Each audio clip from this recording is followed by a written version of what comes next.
It's Mark Evans, and you're listening to Marketing Spark. If you're a founder or entrepreneur, you've probably been there, working long hours, juggling too many priorities, stuck in your head, and wondering if all the hustle is really worth it. Today's guest, Zaheer Merali, knows that feeling all too well. Not only has he lived it, but he's spent the past decade helping founders break free from the cycle of overthinking, overworking, and misalignment. Now, Zaheer isn't your typical executive coach.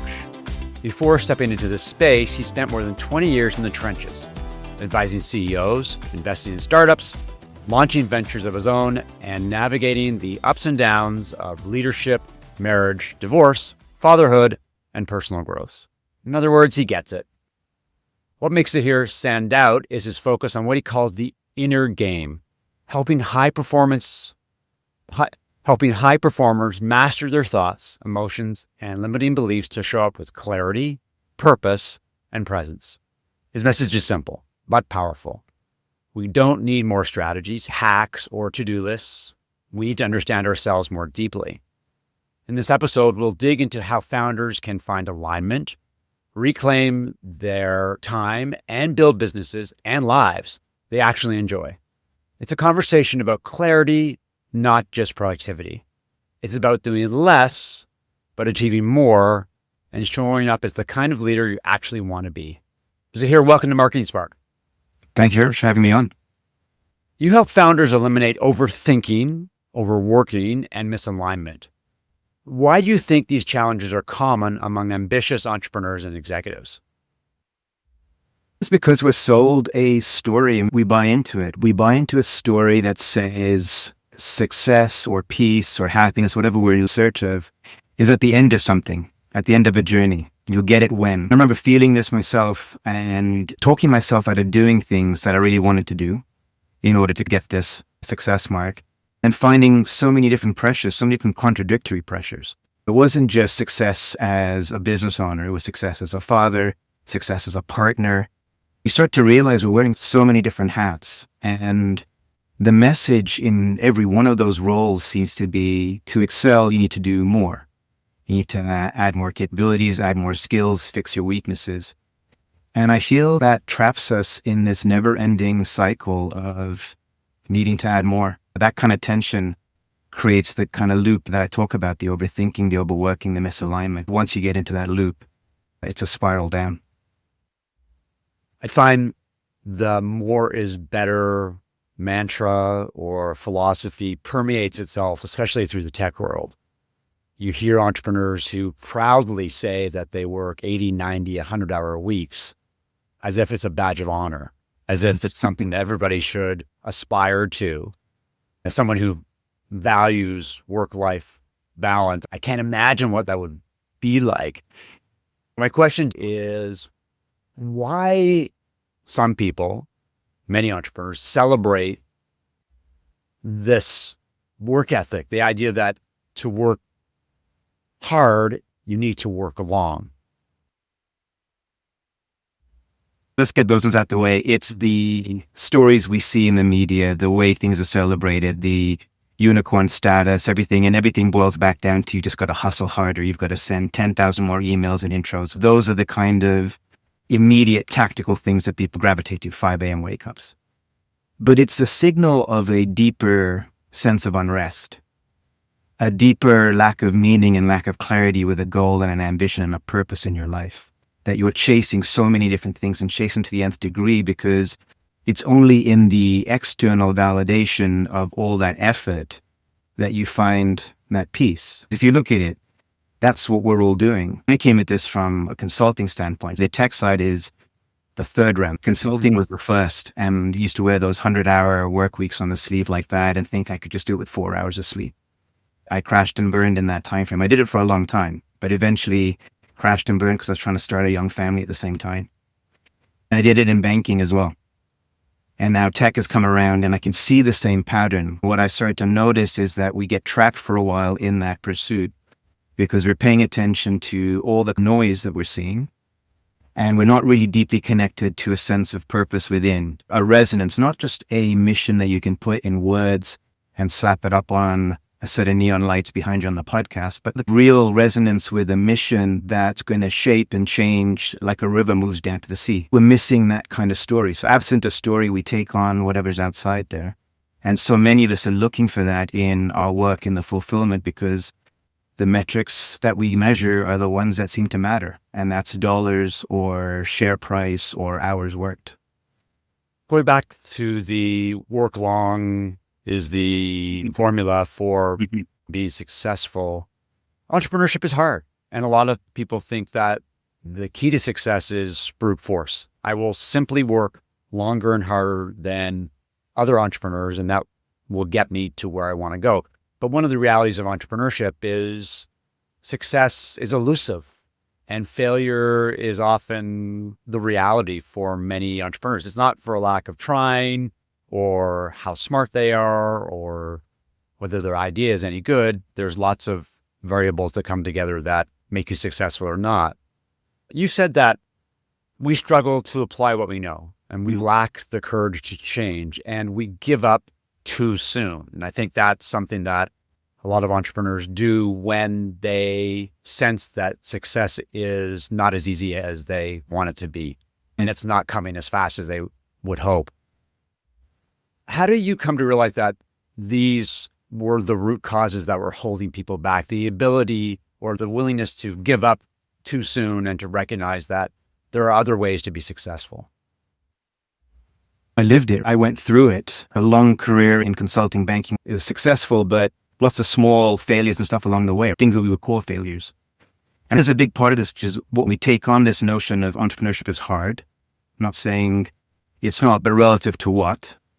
It's not an absolute hard. And then second, we don't realize that this is part of a journey. It's part of a learning a set of skills. If I put you back to when you were walking, you would say, hey, look, walking's pretty hard. The hardest thing I've ever done. But we still managed to power through it. But then we use words like power through it. When we were learning how to walk, it wasn't a power through it message. It was just say, we get up and try again, and we learn each time to do it better. But the biggest thing I think is that we mistake the playing field as the same playing field. What I mean by that is you can take a patch of grass and you can put 2 posts at the end of it and it looks like a football field. But you can change countries and put 2 golf things at the end of it and it's a soccer field, or you put a thing in the middle and it's a cricket pitch and everything else. And you've got to start figuring out which playing field you're on, which one matters to you, what goalposts you have, what game you're doing. Because if you don't, that's when you start to burn out, because you're playing cricket on a soccer pitch and people don't get what game you're playing and you're burning out because you're trying to send a message of this. That's totally different. And having gone through that myself, founders going through it, I remember investing in one where the target market we were looking at were people who were preparing for end of life. We were trying to do something really helpful for them to organize all their affairs. Noble mission, everyone deals with it, all the things that you would normally check off on a list for the target market, but no one wants to talk about it. No one wants to have that conversation. And it's so hard to market to that demographic or that group of people. We did that for so long, and so many people gave up. 10 different competitors from the last 8 years raised tens of millions of dollars, and all of them gave up. We've continued to do is pivot from end of life, knowing that this was a mission, this was a purpose, this had something to do with it, but move to a different demographic. In continuing this path, we've found something different at the other end of the spectrum, down at the university end, when their students are growing up and not feeling like they're ready to adult in a world that's a lot more complex than maybe what their parents grew up in. More digital, so many more relationships, so many more connections. But they're looking for something different. And what we built for one end of the market ended up working for the other, because we persevered for 8 years, keep running through this process to go, who does this really work for and who's ready to have this conversation? That would be the kind of persistence I would say. We didn't raise crazy amounts of money. It's been family, friends, little angels, but we've kept at it. And it's because the founder had this mission and couldn't give it up. We're still at it, but it's an example of when there's something important and you're guided by something more important than a success metric that says total return to shareholders or whatever. The point that you're raising here is the ability to change and veer from one path to another. In tech, we call it a pivot. But one of the challenges for entrepreneurs is they drink the Kool-Aid so long that it's hard for them to see another path forward. They get stuck in a bubble where this is the way it's going to be. This is the business we're going to build. This is how we're going to do it. When things don't go according to plan, they don't know what to do. The idea of a pivot is almost an admission of failure. Yes. Their idea that they rallied around and they raised money around and hired employees isn't working. Often they fail and they disappear because they can't change. In terms of the mental approach to entrepreneurship, what have you learned in terms of helping entrepreneurs embrace change, recognize that change is a positive, that getting off the beaten track and doing something different is okay? And in fact, that might be the better path overall, but there are barriers to that. There are obstacles. How do you work with entrepreneurs to overcome those barriers? The part of it is naming the obstacles. The biggest part is actually pausing. It's counterintuitive, right? Because we get trapped in this thing of I'm just going to do more. And I've heard the stories about work harder. Everybody else says do this. So we pick up selective sound bites. Alice didn't say particularly that. He said, do this when you've got clarity in your mission, then go pound the pavement. But it's not when you're scattered. But we take little sound bites, we hear them, and then that's what we take on. Part of it's slowing down to listen and see what you're actually missing in the environment. It's the reverse of this effect that we see Baader-Meinhof, other kinds of effects, where when you have selected something in your mind, I want to buy a Jeep, and suddenly you start to see Jeeps everywhere, or you see a certain brand everywhere. That's an effect working that way. We do the same thing with problems. When we see something's not working, we're more finely attuned to those pieces. We miss the opportunities where someone goes, I would actually use it this way, but what I meant was I built it for this market. And so if it's not about that market, I suddenly got the blinders on and I missed that opportunity to have that conversation that would open that door. And so a lot of it is just having them slow down. And we go back to first principles in terms of their business. What was the one mission critical problem they were trying to solve and for which customer? And what in that has changed? Did they go talk to other customers and try to solve that mission critical problem for a different kind of customer because that was easier? That was in their network. That was a warm intro from a VC or whatever.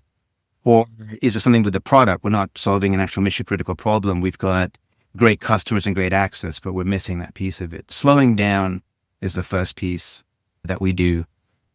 From that, it's a series of really simple techniques that I find that clarify the space, because what ends up happening is you take on so many of everybody else's opinions and thoughts that you're missing your kind of signal inside.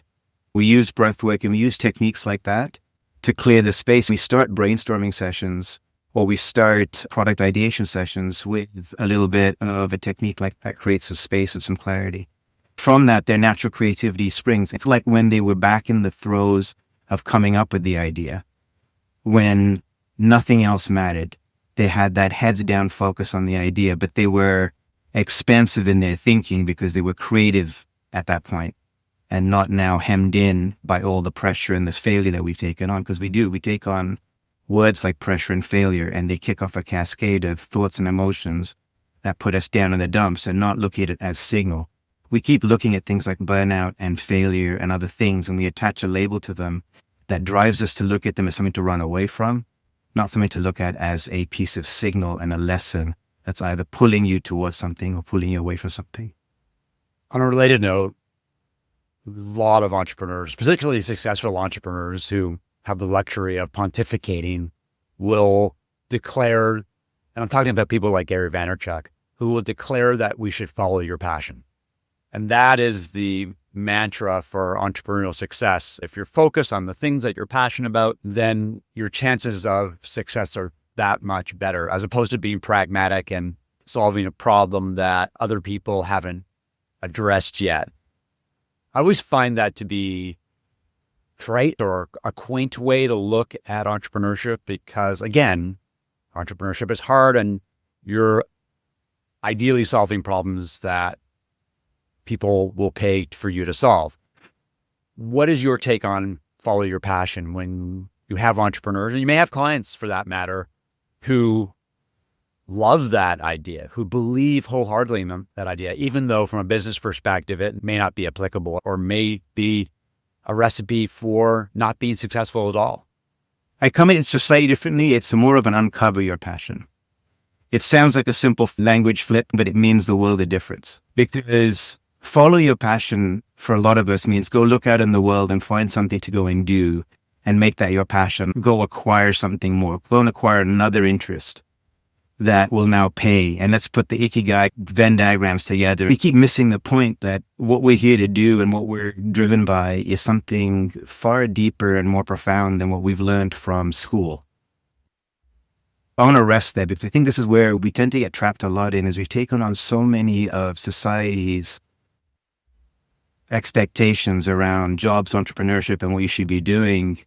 Passion is about uncovering that spark in you that you can't wait to unleash.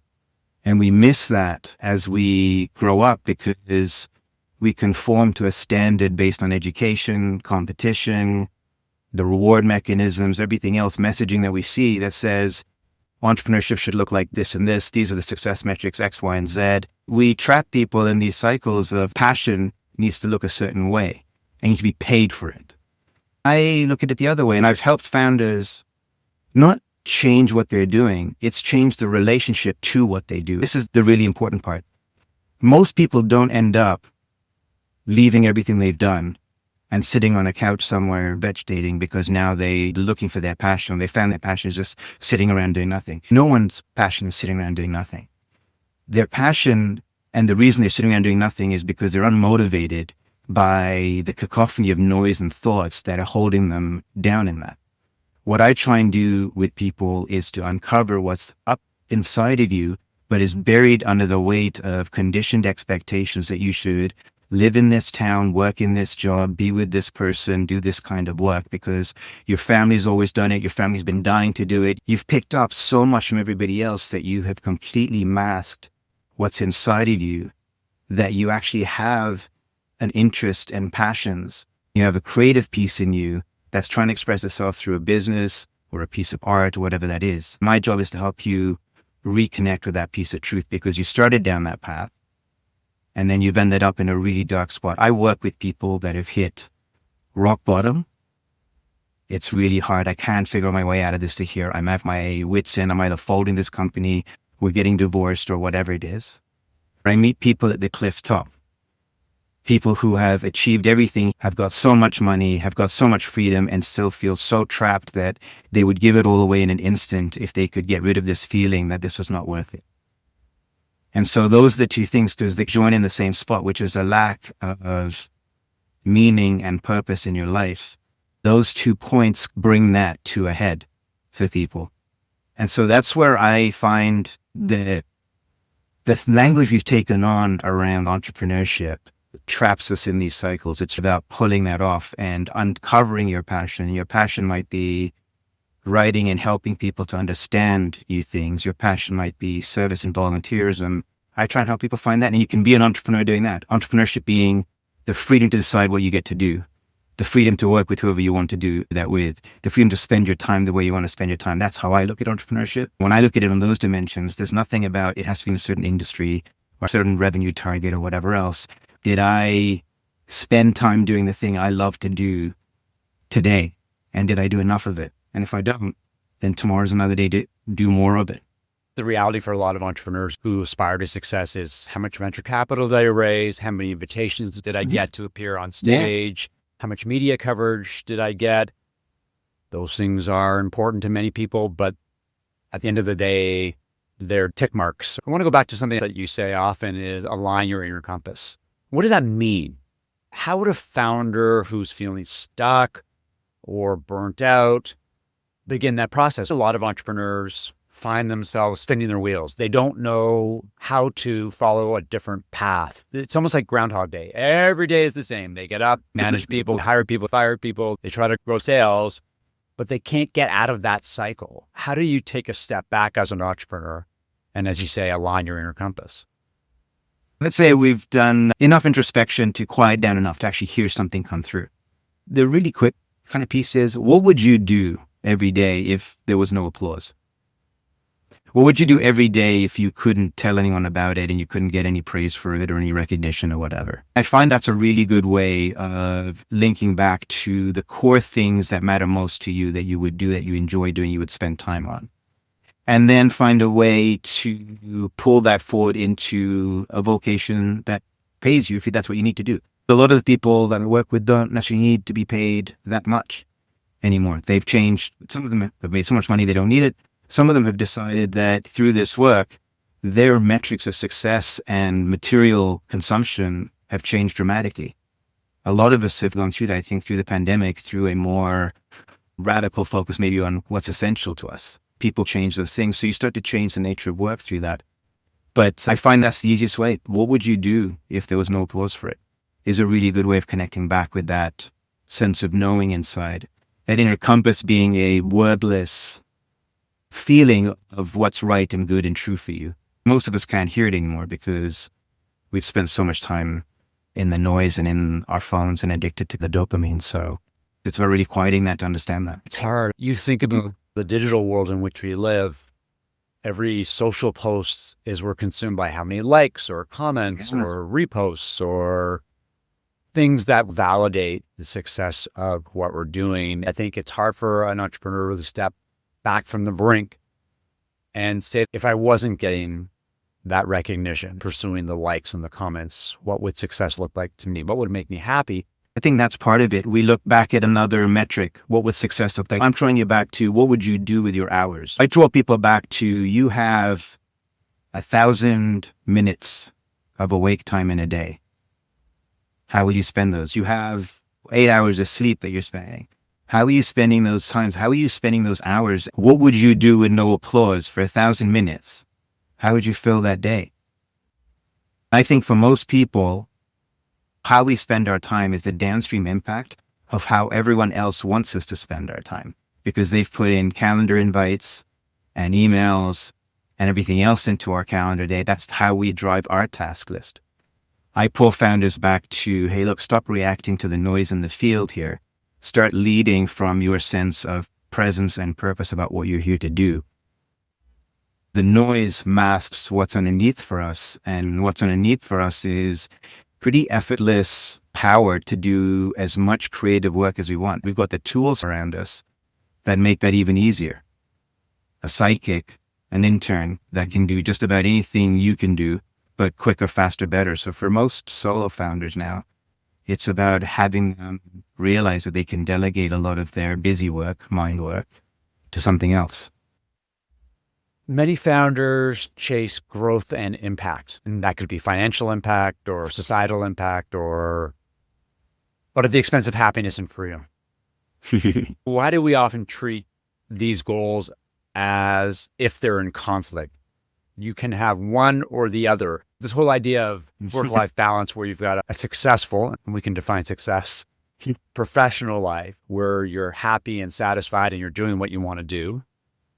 At the same time, you can have a very healthy and happy personal life where you've got a great relationship with your partner, you've got lots of friends and family, you enjoy spending time with your children, you can pursue your non-professional hobbies or interests.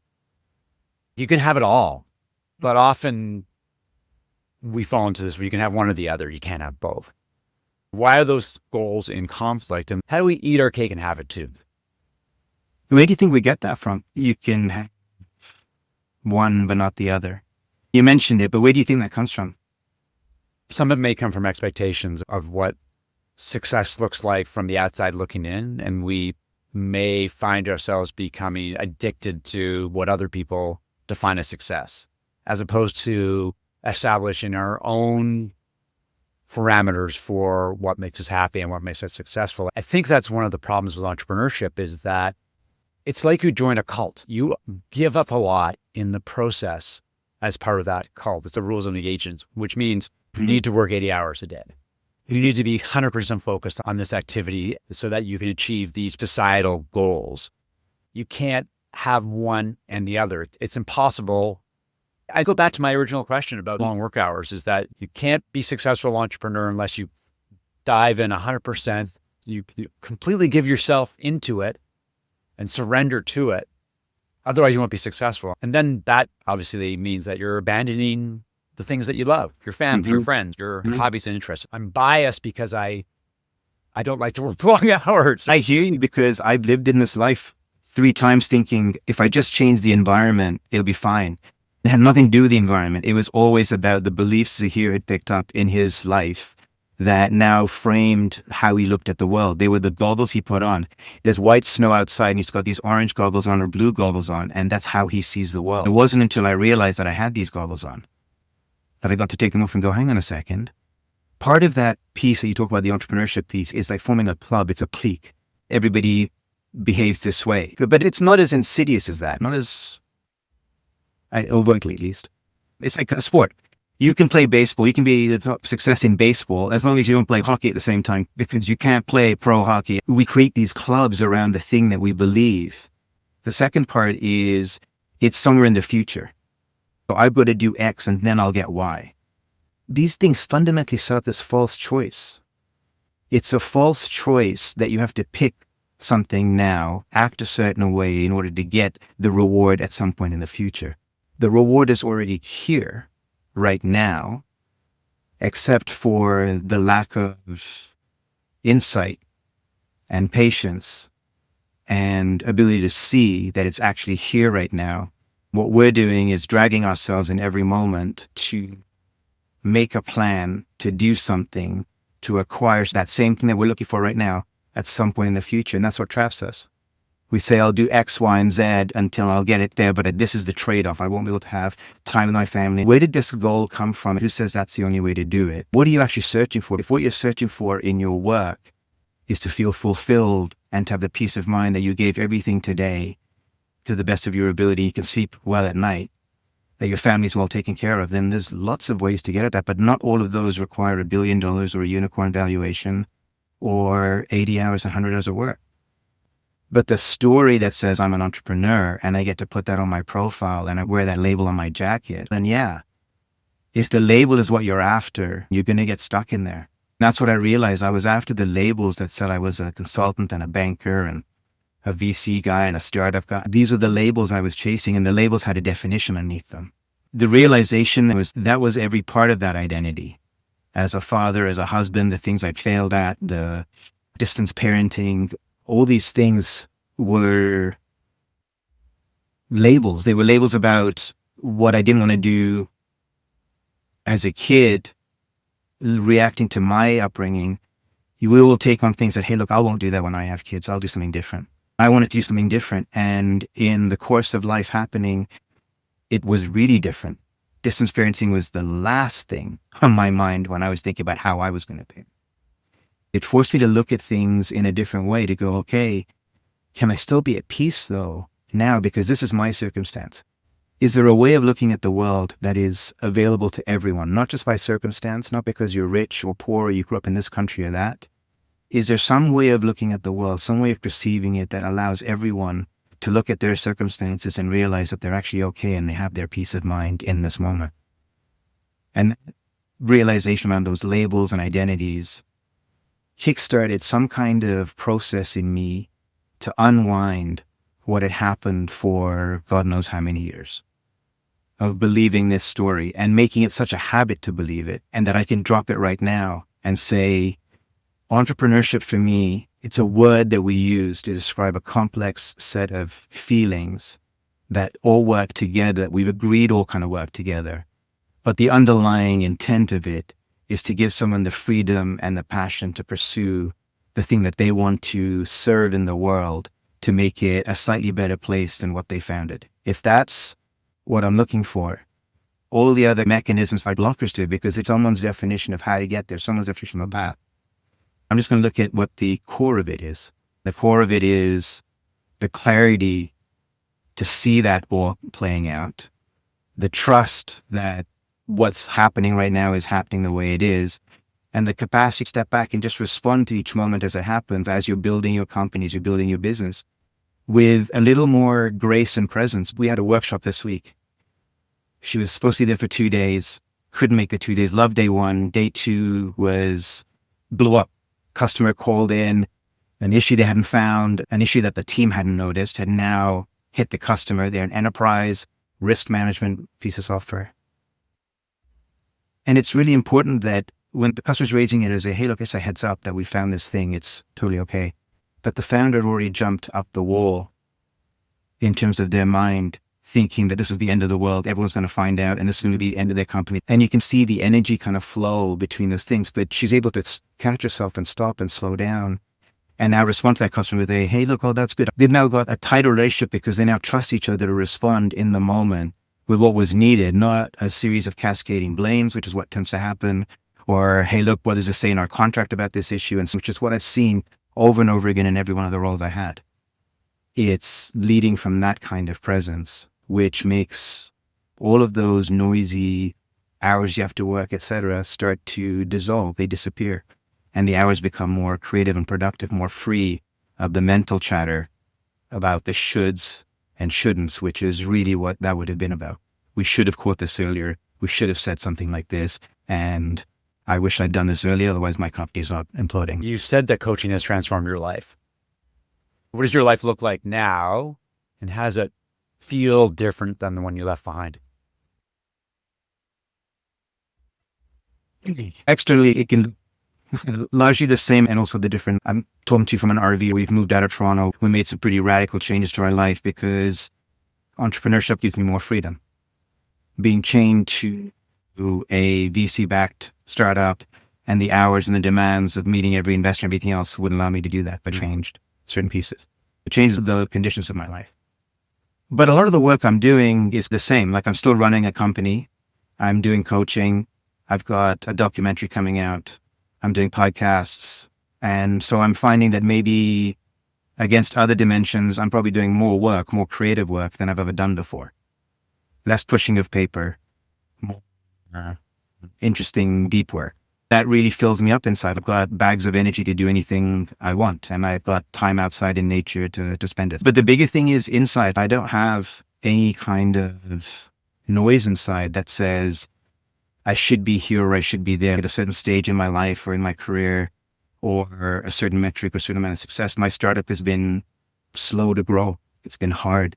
I've been finding resistance in interesting places, but whenever I see someone light up after using it, it still pulls me forward. And so I know that North Star is there. For me, I find the coaching is a way of expressing this learning. It's a way of bringing more people into a different way of being, a different way of relating to this. It's not just founders. I'm connecting with people from all walks of life that are finding resonance in something that is about slowing down, about finding a bit of stillness, and about creating from peace rather than busyness. I started writing a kid's book the other day, and it's the kind of book I wish I could have read to my kids. And it's the kind of thing that, hey, look, I'd love to share with them now. They're all far beyond the ages of needing a kid's book, but it's written for our inner child inside. And so I'm creating and doing all these things that I would have been spent doing, I don't know, strategy reports for a bank or creative innovation around a credit card product, or how to get more dollars out of the US healthcare system. Those are the things I used to do. And they're all great. They taught me a lot of great skills. I've built these really interesting skills over these careers, but it's the pattern recognition that has served me in this, because I can see the same pattern in me and the same pattern in founders. And seeing that pattern is what sets you free. Where can people learn more about you and what you do?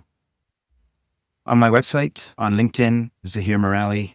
I do a clarity workshop that's open to everyone. There's no charge for it. It's small format, but the idea is to help people find this little place of stillness in them and lead from there, because it made the world a difference. I've lived a really busy life, an executive founder life, and found something really different when I jumped out and tested the waters. Thanks, Zaheer, for the great conversation. And thanks to everyone for listening to this episode of Marketing Spark. If you enjoyed the conversation, subscribe by Apple Podcasts, Spotify, or wherever you get your podcasts, and leave a review if you like what you heard. Marketing Spark dives into the real stories, hard-earned lessons, and strategies of B2B SaaS entrepreneurs and marketing leaders making a difference. I'd love to hear from you if you have a unique strategic or tactical perspective or an interesting journey to share. You can connect with me on LinkedIn or visit marketingspark.co to get in touch.